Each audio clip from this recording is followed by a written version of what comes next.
You are listening to the Two and Out CFL podcast, a proud member of the Canadian Football Podcast Network.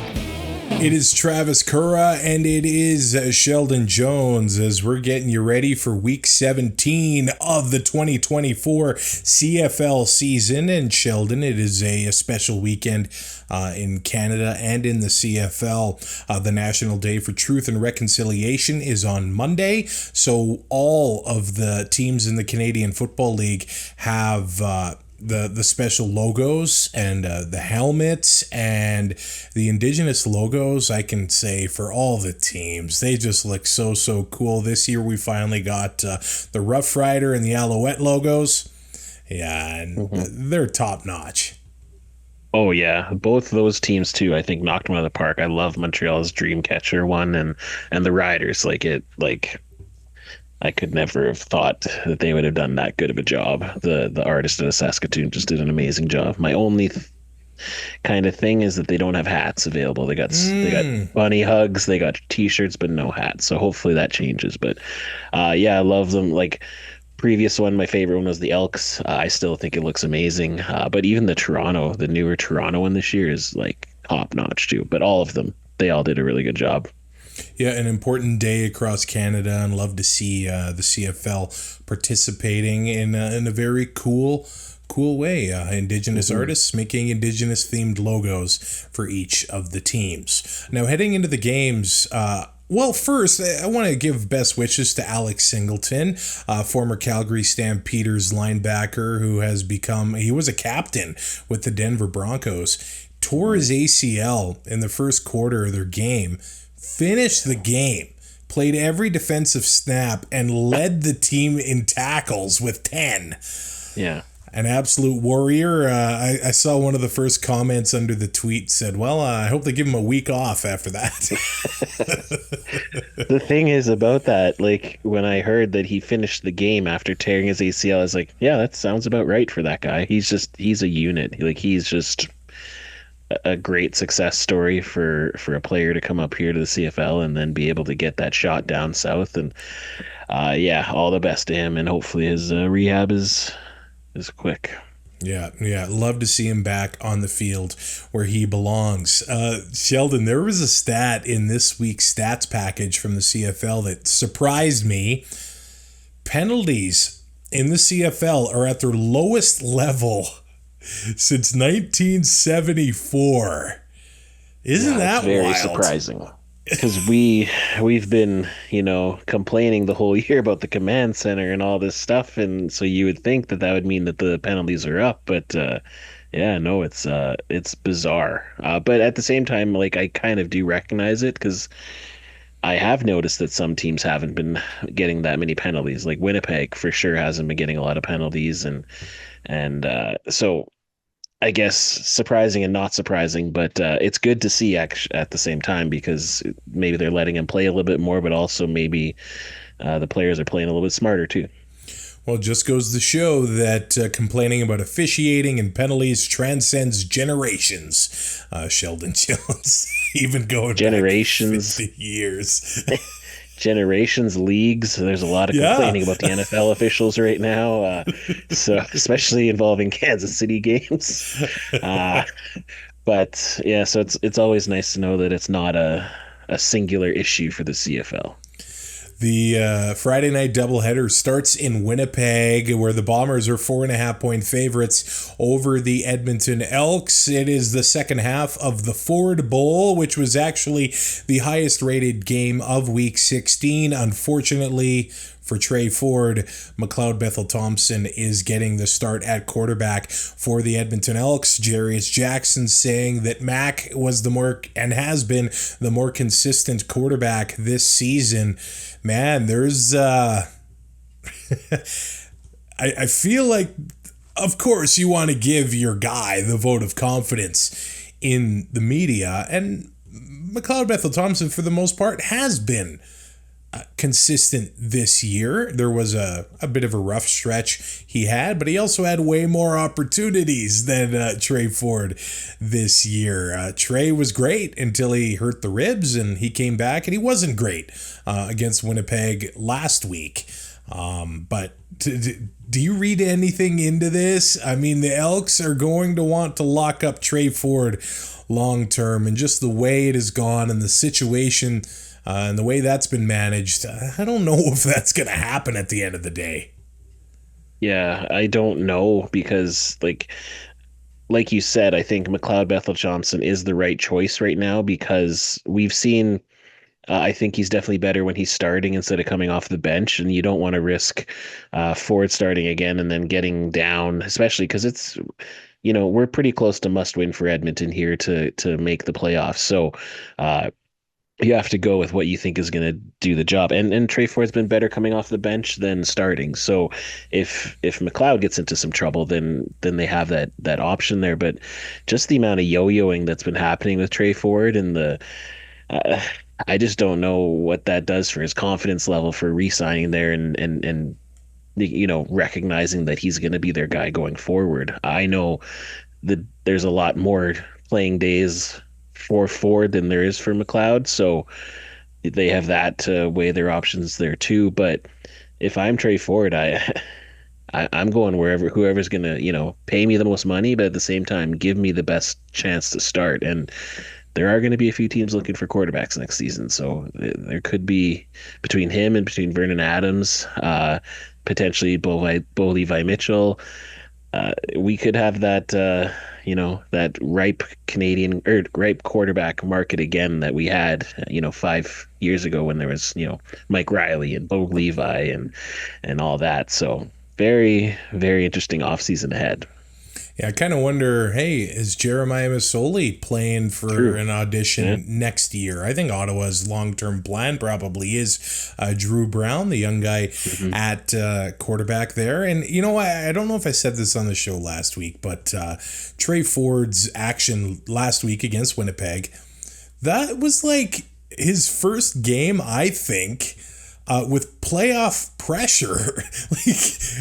All of his other games, they're like 6 or 7 games under 500, and you just go out there and play football. Well, now, the Bombers, last week they had won 5 in a row. They're playing to finish first. They're playing to get home field, and the Elks were trying to stay alive and stay in the race a little bit. So maybe it was a bit of a wake-up call for, the preparation this time of year against the team, the caliber of Winnipeg. And the defense has come together as the year gone on.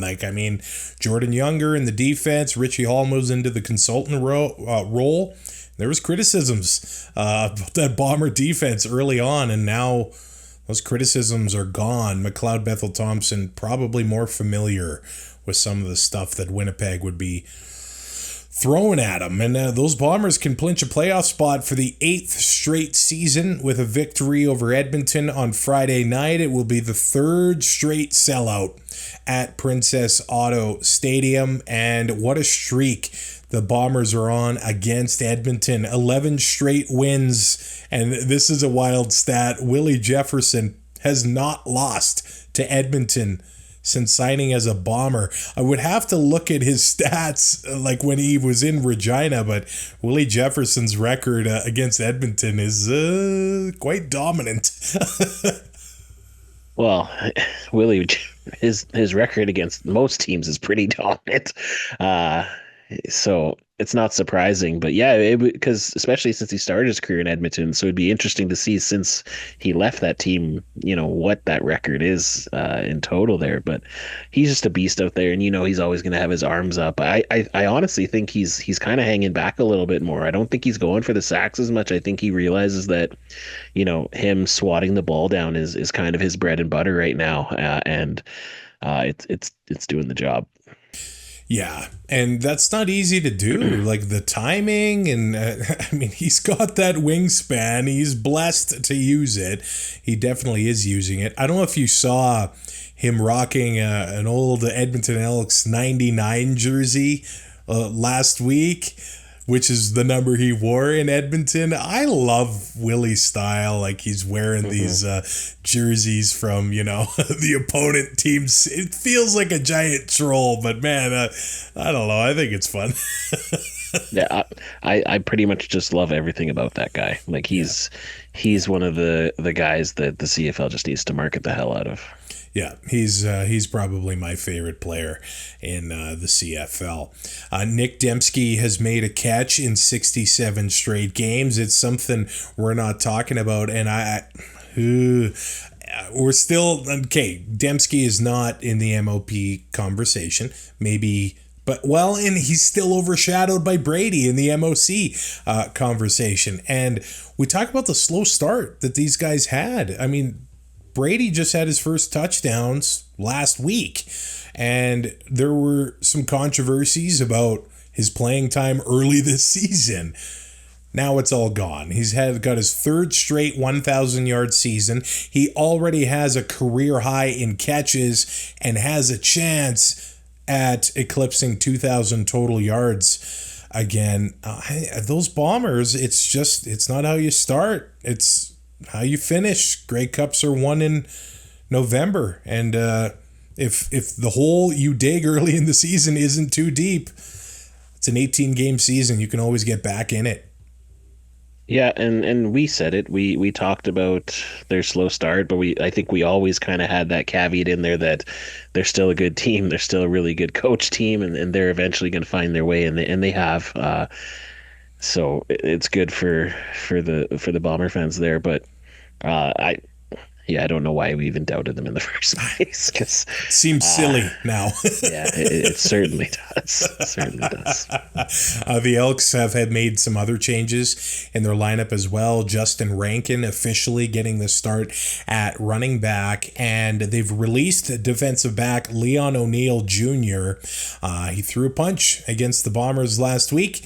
Not only did he sit in the game, he's now sitting on the sideline after the Elks have released him following, that undisciplined play. And there's going to be other changes in the secondary as Darius Bratton has been placed on the one game.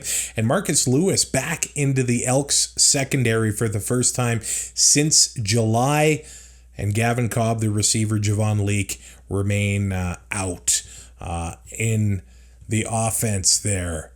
This feels like a tall task for the Elks. I felt like last week was their chance to get a win from Winnipeg and, maybe stay in this playoff race.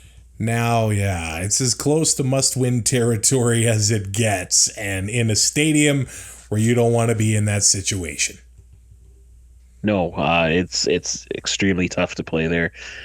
Built just to be the loudest stadium in the CFL, and especially with how the Bombers are rolling, and they get off to a quick start in there, and it's pretty much game over just because of the momentum and the crowd noise, and but there has been a strategy that's worked is to get out and start strong as the opposing team and take the crowd out of it. So if McLeod Bethel-Thompson's able to get a couple good strikes and find Eugene Lewis or find some of the other receivers and get quick scores, then there may be a chance, but it's slight. Now the late game on the Friday night doubleheader is the BC Lions 6.5 point favorites over the Hamilton Tiger Cats. The over-under at 53.5 here. I thought that was a juicy line, like 6.5 for the Lions. I know they're coming off the bye. They're 4-2 in their last 6 games off the bye, but against the Ticats team that has just been playing very loose, and Bo Levi Mitchell, who has been looking like 2014 Bo Levi Mitchell out there, feels pretty generous in BC's favor, I think. Yeah, but the last time I called out a spread, it turned out to be the exact spread that it ended. So I think I'll leave that one alone. But it all comes down to the fit that Bo is rocking. Is he going to be wearing the Boveralls? Because if he's wearing those, then put your money on Hamilton. Yeah, I think he's probably going to, keep with what's working. You got to. And I've seen people, even if the Ticats miss the playoffs, could he be MOP? It's MOP. It's not MVP, the most outstanding player. This is one of the most bizarre seasons we've ever seen when it comes to the MOP race in the Canadian Football League. I mean, Cody Fajardo could shut everybody up and throw for 350 yards and 3 touchdowns in the next 4 games, and then we're going, well, okay, it's Cody's. But right now, it's very much undecided. Yeah, and quite ironically, it's actually reminding me a lot of the 2019 MOP race when it was Cody Fajardo against Brandon Banks, I believe. And Banks won, I think. He did. So, yeah, I think, Cody was that front runner at the beginning of the year, but then he kind of got hurt and fell off a little bit. But, I'm here for chaos, so I would love to see Bo win it with them missing the playoffs. I think that would be awesome, and it's true. It's not most valuable. It's not about who has the most wins. It's just outstanding. And if you can lead the league in all of the important quarterback statistics, it doesn't matter if you make the playoffs or not. That's outstanding. Yeah. But at the same time, this isn't a quarterback league, or this isn't a quarterback award. So there are other players that maybe deserve it even more so just because of the fact that they are outshining the quarterbacks in the season, whether it's due to injury or whether it's due to, players signing halfway through the season or players getting suspended for 9 games. Like, there's a lot of metrics that are going into this weird race, but at the same time, you can only pick out of the people who've played. Nathan Rourke has been named the starter for the BC Lions for the rest of the year. Now, Edmonton did that with Trey Ford last week, so that didn't last very long. But that being said, I mean, Vernon Adams Jr. was the betting favorite for MOP for half the year until Rourke returns. Although Campbell did, I think, make a bizarre decision by pulling Rourke after he scored a rushing touchdown. And I mean, how does a guy get any rhythm going if that's going to be the way to do it? So Chris Jones leading the Hamilton Tiger Cats defense now. He certainly has a tall task to try to limit the BC Lions and what they're going to be trying to do coming off the bye. But the Ticats, they come into this one rejuvenated a little bit. It looks like they're both going to have both running backs, James Butler and Greg Bell, on the roster. Some veteran defensive players returning like Casey Sales and Jonathan Moxey. They've extended Jamal Peters, the defensive back, for another year.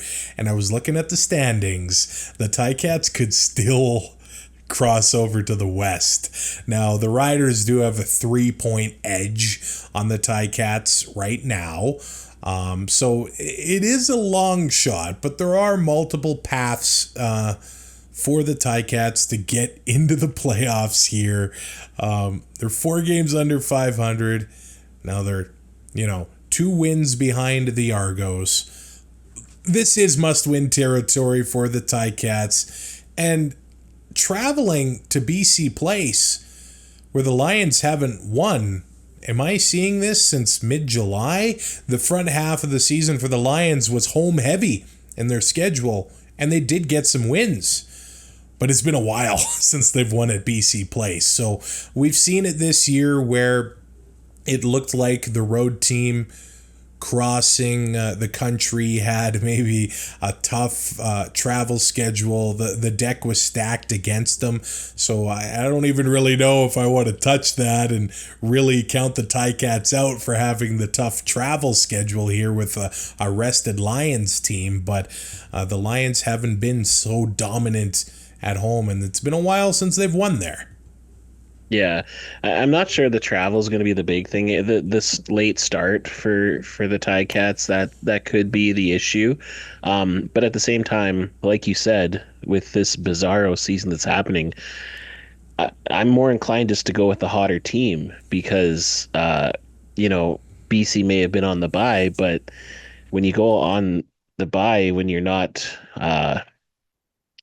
when you lose going into the bye and when you're, not when you're trending down instead of trending up, that could be a good thing, but at the same time, it could be a bad thing because you sit there and you're thinking about that the whole time, and maybe you're not, preparing as winners, you're kind of preparing as losers trying to get back to winning. So I think I think BC's ripe for the picking here, but at the same time, the deck is stacked against the Ticats just with that late start, and BC's going to be feeling the pressure now. We're getting into crunch time, and they're the hosts for the Grey Cups, and I think they realize that they need to turn it up. It would be a 10:30 kickoff in Hamilton. Now, if they are me, they start to wake up at about that time. And now that I've switched to the day shift at work, it's not a good recipe, brother. Don't worry, you'll get it eventually. Okay, hopefully. But a statistical note for the Ticats, Shamar Bridges, he is in the midst of having a record-breaking season as a rookie. The Ticats have 4 games left. He's 11 catches away from breaking Darrell Walker's rookie reception record. And hey, that is thanks to Bo Levi Mitchell throwing him the ball early and often. Bridges has had quite the rookie season.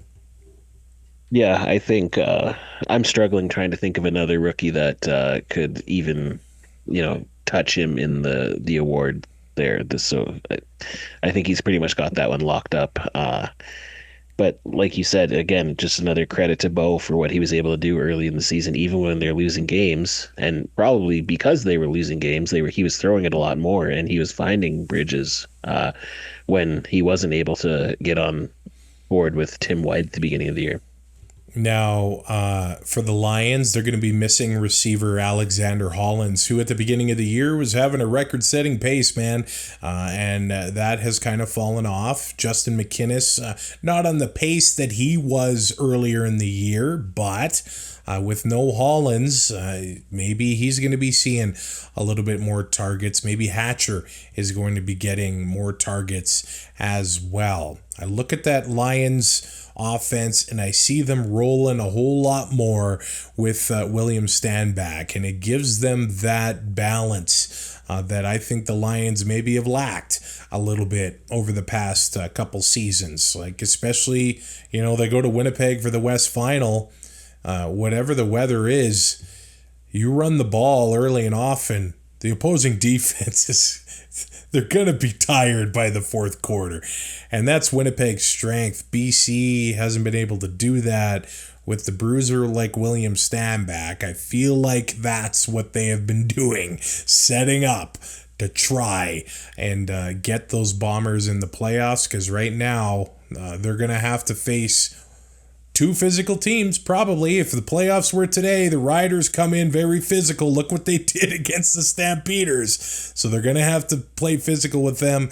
And then the Bombers are the Bombers. So we're going to see what the Lions are made of too. A lot of pressure, a lot of early season, people saying, hey, this Lions team looks set for the Grey Cup. And now it's put up or shut up time as the Hamilton Tiger Cats are coming to BC Place on Friday night. And then we have the doubleheader on Saturday. The Saskatchewan Roughriders are 3.5-point favorites over the Ottawa RedBlacks. Of course, the last time these teams played, it was the 22 tie after the Riders had thought they had won the game after sacking the quarterback and recovering a fumble. Well, the command center had other ideas, and that brought us to a tie. Jeremiah Masoli getting the start for the Ottawa RedBlacks back in Regina sometime after suffering a serious injury there. I hate to bring that up, but Jeremiah Masoli is a feel-good story this year. And when he's been on the field, he's looked pretty good. And now he has to step in because Drew Brown dealing with that ankle injury.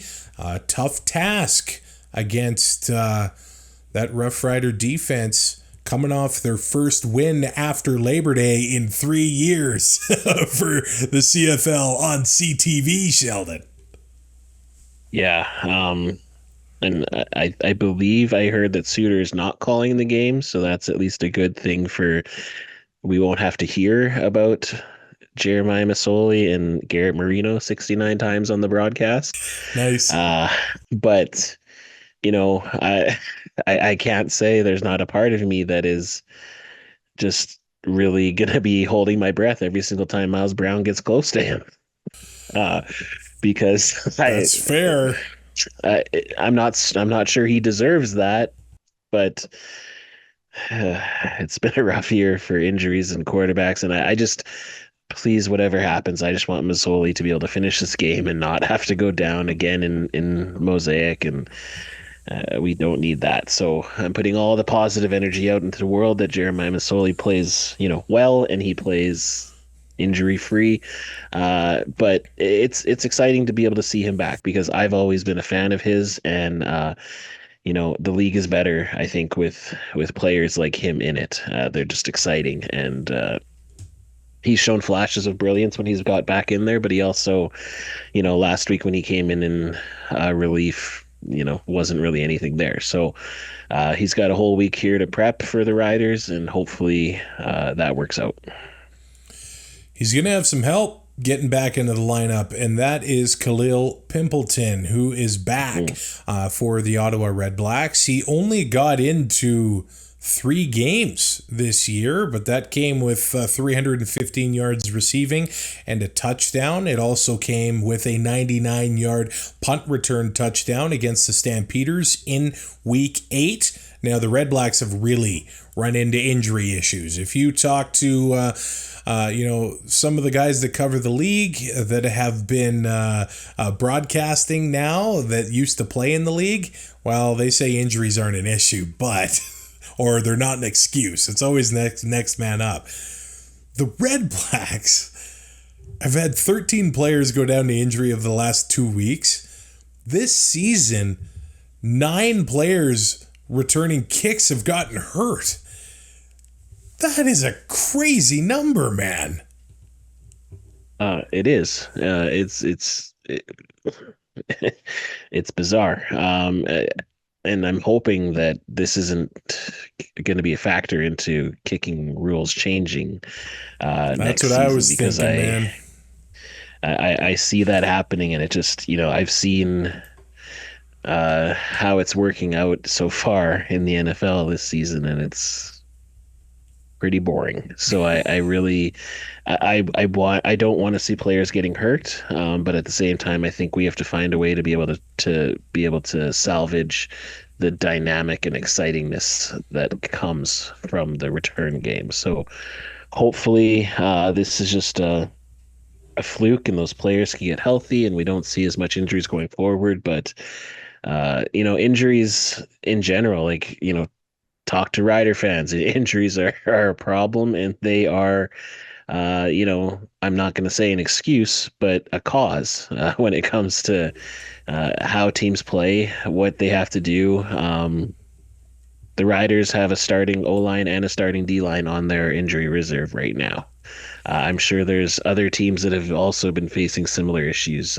We've seen the amount of quarterbacks that have got hurt. We've seen receivers, everyone. There's been a lot of injuries this season, and but in saying that, we have seen a lot of cool new up and coming players rise out of that, and so that's good for the league at the same time. Tobias Harris also making his return to the lineup for the RedBlacks. He has returned kicks when needed as well, and I thought this was pretty interesting. I think Dom Rhymes off to a bit of a slow start with his new old team returning to Ottawa, but he has led all CFL receivers with 372 yards over the past 4 weeks. For the Riders, we don't have to wait very long for Rock Armstead, the running back who had 207 yards for the Riders a week ago against the Stampeders, but now he's playing his old team. This is drawn up pretty well by the script writers in Hollywood for this to happen mid-season when there's not even a trade involved. Yeah. I think a lot of Rider fans and a lot of fans around the CFL are going to have their eyes on him, and just seeing what happens after the play, because we know that the Ottawa players are going to try to push his buttons, because they've obviously something happened there, and it happened a few too many times for them to decide to cut him with how good he's been playing this season. So we're going to have to see if he has matured and if his Rider teammates can help him out and get him away from the piles and get him away from trash talking, because we saw what happened, what can happen when his mind is focused on football and trying to show that he's, maybe better than what it turned out in Ottawa there. So very... like you said, quite a storyline for the game when there's already, other storylines like playoffs involved. Could have had Jamal Morrow, on the other side for the RedBlacks too, but that one probably comes with a little less of a sour taste in the back of the tongue a little bit here. But I think this goes without saying, it's going to be a physical game.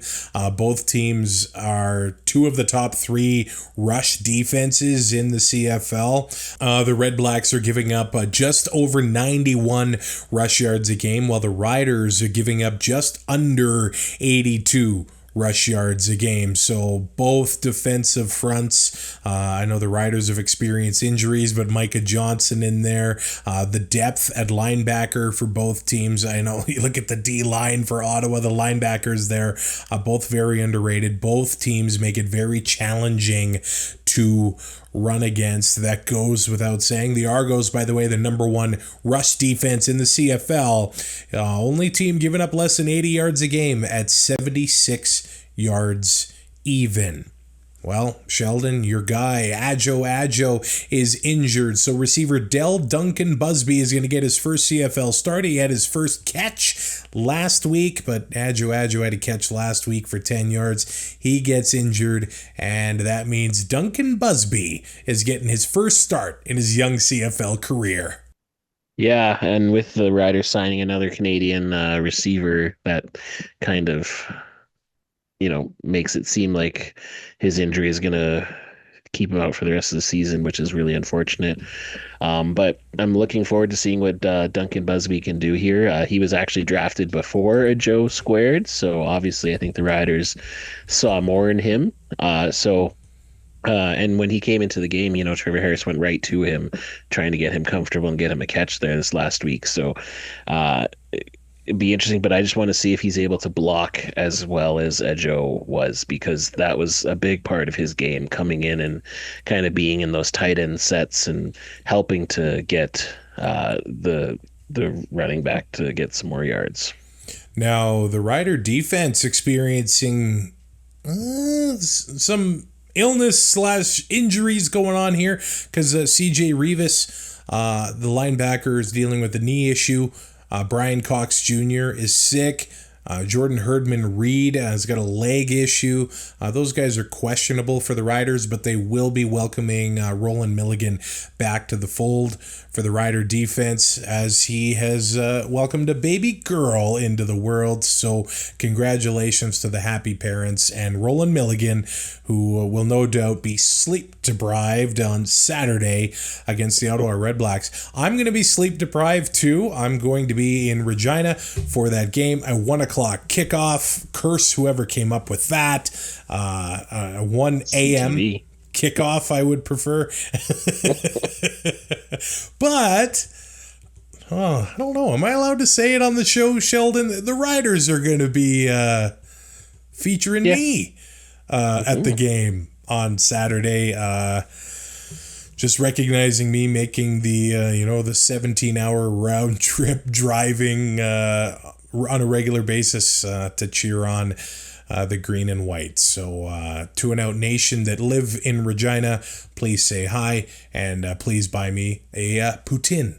See, I am now cultured after visiting Montreal last August. Speaking of Montreal, they are 1.5-point favorites as they visit the Toronto Argonauts. 51.5 points is the over-under at this one, and the Alouettes can secure their first division title since 2012. Now, I think that an Ottawa loss would mean that they would qualify to have that first round bye in the playoffs, but if Ottawa wins, and I believe if the Owls beat the Argos, they are going to have first round bye. Just what a turner. I think about last off season, a lot of uncertainty with ownership, everything to do like that. They win the Grey Cup, and it continues. The success continues into this year, and they're about to win their first division title in 12 years. What a turnaround for the Alouettes.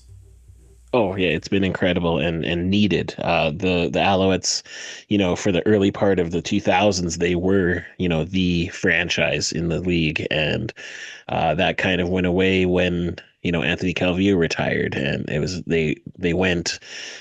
It seemed forever trying to find that next quarterback, and it looks like they finally found it because Cody Fajardo has come on, and he's shown that he can be a Grey Cup winning quarterback. And they're playing a team right now this week that's struggling. And Ottawa is also struggling. So the odds are in the favorite's going to happen. And honestly, like Jason Moss and his coaching staff there have just done a really good job in taking this kind of team of that nobody thought could do anything and finding out that they can and putting the right puzzle pieces together. And it's just been really fun to watch. The Alouettes could welcome Marc-Antoine Dequoy to the lineup, which is a big addition to any defense.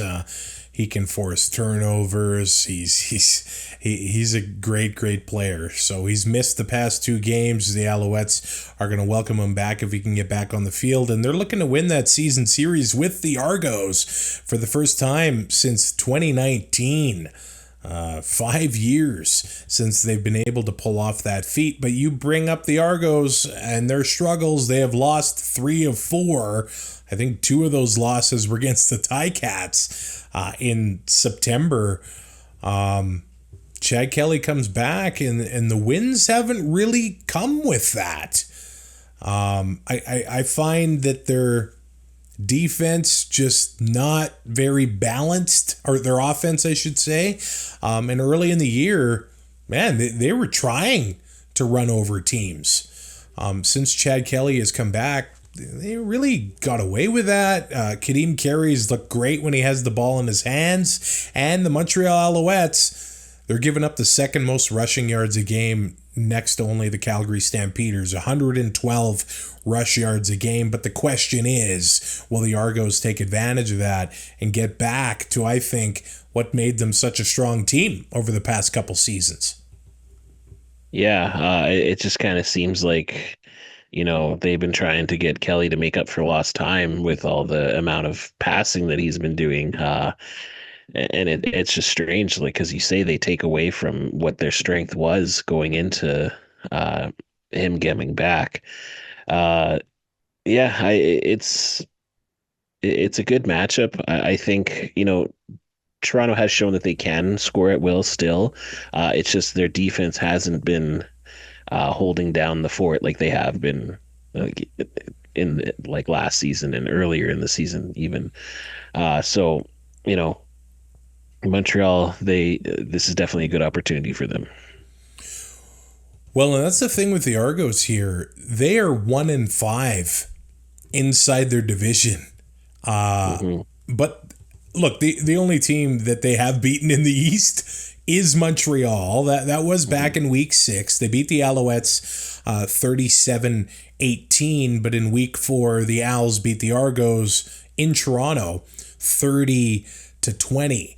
So I think that the way that these teams match up against each other, it's very close. The Argos are strong at home. They've won 5 of 7 at home, but the Alouettes streak right now on the road is one of the best road stretches ever for a CFL team. They're 6-0-1 on the road. They're 5-1 inside the East Division. And look, if you can beat the teams in your division, you're going to set yourself up well going into the playoffs. And if the Argos are going to try to get a home playoff game, well, now's the time to beat those teams in your division, because that's not out of reach for the Argos either. Even though they've been struggling, there is a chance that they host that East semifinal.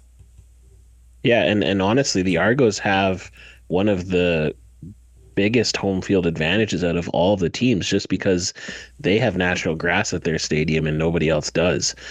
They also have, they may average the least amount of fans, but it's loud in there. So they do have a really good home field advantage, and their players are used to the cleat changes that they need to do, and whether it's raining, whether it's sunny, whether it's cold, like they know what they have to do, and other teams come in and they kind of have to figure it out as the game goes by. And we've seen a lot of slipping issues with visiting teams, especially. So that is definitely one advantage that Toronto has here, and like you said, if they're going to be able to get that home playoff game, that's something that I think they really do need if they're going to make it to the East Final. I do like the battle of the special teams units in this one. Janneri and Grant back practicing in full for the Argos, so that is always a valuable addition to their lineup. And of course, the Alouettes, they've got James Letcher Jr. back there. So a couple high-flying returners going head-to-head in this one, and either returner could break one at a moment's notice. And I'll be watching those special teams units in week 17. So that brings us to the end of the show. I'll be working on my fantasy lineup after the show, so maybe I'll let you know, although mine has not been pretty. I had 100 points last week, but you had Drew Brown, didn't you? -4. -4. That hurts. Do you have a lineup completed here? I do, but again, nobody should be taking my advice. I realized today when I saw the tweet from the CFL podcast fantasy league. I'm the least scoring person other than Ryan Ballantyne, who only plays goes all Calgary, all the worst team in the league. So, yeah. But I'll give you my lineup just so you can see my quarterback. So who's going to not play great, I guess, is Nathan Rourke. Ticat fans are worried. Yeah. I have Brady Oliveira and Fletcher for my running backs. I got Tim White, Justin McInnes, and I got Rankin as my flex. And I'm going with the Riders defense. Hey, look, on paper, it looks good. Paper, it looks good. So in week 16, the visiting teams won every game. Oh, I don't know if that's going to happen here. I'm just going to throw darts. I'm going to say Winnipeg's going to beat Edmonton. I'm going to say that the Ticats stay alive and they're going to beat the Lions. I'm going to say the Riders are going to beat the RedBlacks. And I will. That Montreal-Toronto game. Oh, let's go to last week. I'm going to take the Argos. Who you taking, Sheldon? I have the Bombers, the Riders, the Lions, and the Alouettes. There we go. That is week 17 of CFL action. I'm Travis Currah. He is Sheldon Jones. You can rate, review, and subscribe to Tune Out on your favorite podcatcher. Check us out and see our beautiful faces on YouTube. Leave a comment and a subscription there as well. And go to tuneout.ca because there's Patreon links there. You can support the show there. And you can also buy merch on our shop. The link is there at tuneout.ca. Take care of yourself and each other. We'll talk to you after week 17 of CFL action.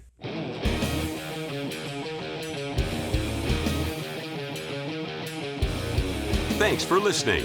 Find more great shows like this at CF Pod Network on Twitter.